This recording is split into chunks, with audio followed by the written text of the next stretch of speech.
अभी आपकी लाइफ काफ़ी उथल पुथल रही थी, तो अब कैसा चल रहा है? अभी आप कहाँ पोस्टेड हैं और क्या चल रहा है फिलहाल में? उथल पुथल तो मैं नहीं कहूँगा अरविंद भाई, लेकिन काफ़ी एंटरटेनिंग थी ऐसा कहूँगा मैं।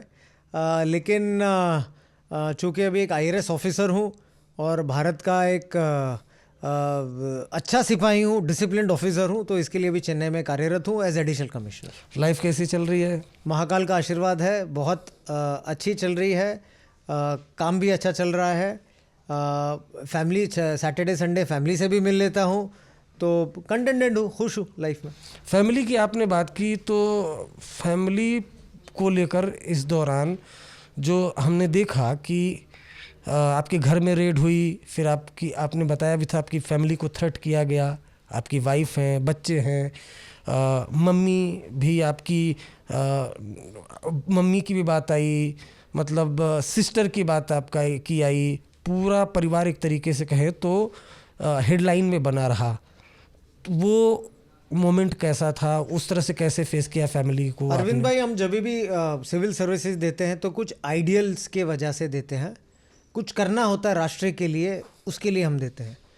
तो जब भी हमने ये पढ़ाई करी, यूपीएससी की पढ़ाई करी या फिर राष्ट्र की सेवा जब करी, तब इतना तो पता था कि अटैक होंगे, आपका दायित्व बनता है लोगों को उत्तर देने का, आप पे प्रश्न उठेंगे।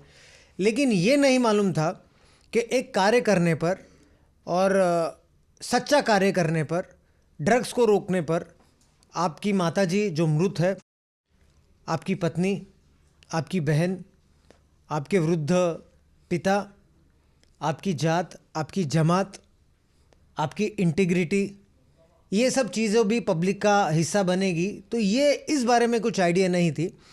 बहरहाल लेकिन जब हुआ है तो उसका भी डट के मुकाबला किया और आगे भी करता रहूँगा। क्या मुकाबला था? सिचुएशन क्या थी फैमिली की? क्या परिवार में आपस में बातचीत होती थी आपकी? अरविंद भाई, झूठ तो नहीं कहूँगा, कभी झूठ बोला भी नहीं है। अगर सच बोले तो पुराने ज़माने में जब जैसा कहते हैं कि शस्त्र उठा लिया था सबने, तो हमारे घर में बहुत छोटा परिवार है मेरा।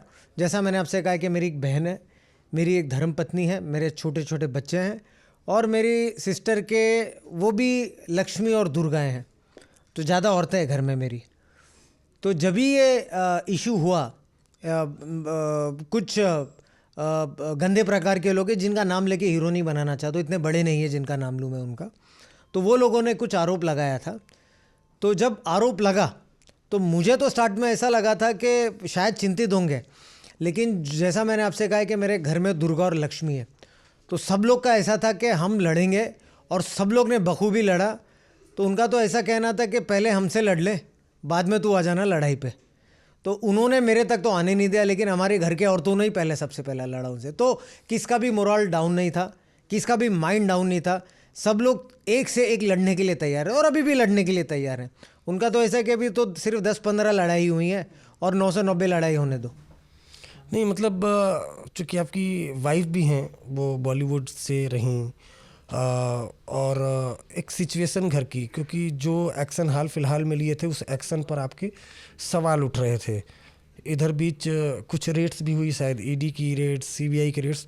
मैं सिर्फ ये जानना चाहता हूँ कि जब एक ऑफिसर होता है, जब वो सर्विंग होता है, तो जब इस तरह की सिचुएशंस आती है तो घर में क्या बातचीत चलती है? क्योंकि जाहिर सी बात है, टेलीविज़न पर चल रहा होता है, तमाम आरोप आप लगे रहते हैं, कभी आप हीरो हो गए, कभी आप विलेन हो गए, तो घर में क्या बातचीत होती है? देखिए अरविंद भाई, ऐसा है कि पहली बात, आपने जो रेड्स वगैरह की, ईडी वगैरह की तो अभी कुछ हुई नहीं, लेकिन हाँ, अगर कोई एजेंसीज हैं तो उसका दायित्व बनता है, अगर कुछ आरोप लगते हैं, अगर उनको कुछ एक्शन करनी होती है तो वो अपने दायरे में होते हैं करने के लिए, एंड उस पर तो कोई टिप्पणी नहीं करना चाहूँगा मैं। राष्ट्र के न्याय प्रणाली पे पूर्ण भरोसा है, तो जो सच्चाई है वो आएगी, देर से ज़रूर आती है लेकिन ज़रूर आती है। अभी बाकी की भी आप केसेस देखेंगे, भगवान की कृपा से न्याय प्रणाली के सच्चाई के वजह से सब बाहर आ रही है और विजय होता है जा रहा है वहाँ पर।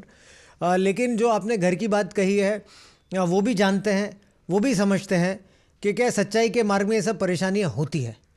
तो लेकिन भाग्यशाली हूँ कि अभी तक एक बार भी मेरी धर्मपत्नी ने, मेरे पिताजी ने और मेरी सिस्टर ने एक बार भी एक चीज़ को उफ किया नहीं है। उनका तो और मोरल बढ़ा है, जब भी कठिनाई आती मोरल बढ़ता है। तो कभी भी किसने भी कोई शिकायत की नहीं। देवर ऑलवेज लाइक दैट के समीर सच्चाई की मार्ग में लड़ रहा है और लड़ाई करेंगे, और संयम रखो, धैर्य रखो और हिम्मत रखो। आर्यन खान का केस देखें तो आपके जो इन्फॉर्मर हैं उस पर भी सवाल उठ गए, गोसावी था उस पर भी सवाल उठ गए। जिस तरह से उस केस को हैंडल किया गया, आपको अफसोस होता कि उस तरीके से हैंडल नहीं, कोई लैप्सेस? देखिए अरविंद भाई, अगेन मैं फिर से दोहराना चाहूँगा कि उस केस के सिलसिले में हम नहीं कहेंगे, लेकिन बाकी के जब भी इन्फॉर्मर्स जब भी होते हैं तो वो तो पहली बात है कि उसे रिवील नहीं किया जाता, उसकी सिक्योरिटी और उसे सीक्रेट तौर पे रखा जाती। There are lot of guidelines also. और दूसरी बात यह है कि इन्फॉर्मर अगर कोई इन्फॉर्मेशन दे और अगर आपके पास कोई रीज़न टू बिलीव नहीं है कि उसके ऊपर एक्शन क्यों न करें आप, अगर आपने एक्शन नहीं किया तो ये आपकी इनकॉम्पिटेंस है बेसिकली, कि उस पर एक्शन क्यों नहीं कर रहे अगर आपके पास में एक इन्फॉर्मेशन आई तो। और रही बात तीसरी, मुझे कोई अफसोस, मुझे मेरे जीवन में किसी बात का अफसोस नहीं है। और अभी भी एक चीज़ को यही दोहराना चाहूँगा, मैंने सिर्फ़ और सिर्फ मेरे राष्ट्र की सेवा की, भारत माँ की सेवा करी। मौका मिलेगा 100 बार सेम चीज़ अगेन एंड अगेन करूँगा राष्ट्र के लिए। भारत माँ की सेवा की तो सीबीआई और ईडी ने क्यों केस दर्ज कर लिया? देखिए मैं आपको एक और इसका एक अलग तौर से उत्तर देना चाहूँगा। मैं मन तो बहुत करता है कि लीगल आंसर दूँ आपको मैं, और जल्दी दूंगा। भगवान से प्रार्थना करता हूँ कि फिर से यही शो पे आप मुझे वापस बुलाइए। बिल्कुल मैं चाहता हूँ, लेकिन मैं आपको एक इसका उत्तर एक अलग रूप में दूंगा कि आरोप तो हमारे भगवान श्री राम पे भी लगते हैं। मैं तो बहुत छोटा इंसान हूँ, एक बहुत ही छोटा सा इंसान हूँ। भगवान तो हमारे श्री राम पे, आरोप तो श्री राम पे भी लगे, हमारे भगवान पे। आरोप तो हमारी माता सीता पे भी लगे। हमारे भगवान राम को भी वनवास काटना पड़ा 14 साल, हमारे भगवान राम को भी लड़ना पड़ा, और हमारी माता सीता ने भी बहुत झेला है। तो जब देव हमारे भगवानों पे होता है, हमारे देव पे होता है, तो मैं तो बहुत छोटी चीज़ हूँ।